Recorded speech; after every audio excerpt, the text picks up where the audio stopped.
বুড়িগঙ্গার বুকে একের পর এক ভিড়ছে বিশাল আকারের সব লঞ্চ। পন্টুনে পা রাখতেই যেন শুরু হয় যান্ত্রিক শহরের দৌড়ঝাঁপ। টানা কয়েকদিনের ছুটি শেষে ইট পাথরের এই নগরীতে ফিরতে শুরু করেছে মানুষ। স্বাধীনতা দিবস আর ঈদের ছুটি মিলে এবার অনেকেই কাটিয়েছে লম্বা ছুটি। চোখে মুখে ক্লান্তি থাকলেও আপনজনদের সাথে কাটানো সময়ের তৃপ্তি যেন ছাপিয়ে যাচ্ছে সবটুকুকে। আমাদের যাইতে কোনো সমস্যা না, আসতে কোনো সমস্যা নেই। ভোলা থেকে আসছি, ভোলা থেকে ওইভাবে আমাদের অ্যাভেলেবেল লঞ্চ তো ঘন্টা ঘন্টা লঞ্চ, আমাদের ভোগান্তি তেমন একটা হয় না। ছুটিটাও সবচেয়ে লং পেলাম।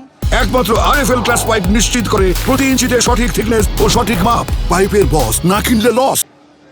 সবকিছু মিলে অসাধারণ, আসতেই মনে চায় না গ্রাম থেকে। তবে ফেরার পথে ভোগান্তি পিছু ছাড়েনি অনেকেরই। সদরঘাটে লঞ্চের সংখ্যা পর্যাপ্ত থাকলেও ধারণ ক্ষমতার অতিরিক্ত যাত্রী বহনের অভিযোগ করছেন কেউ কেউ। হ্যাঁ, একটু ভোগান্তি পোহাইতে হয়েছে, অনেক যাত্রী হয়েছে এবার।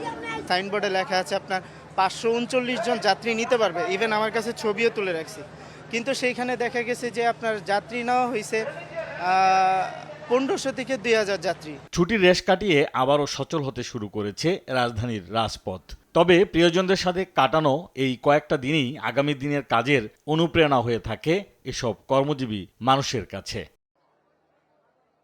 আশিকুল আলম, দেশ টিভি, ঢাকা।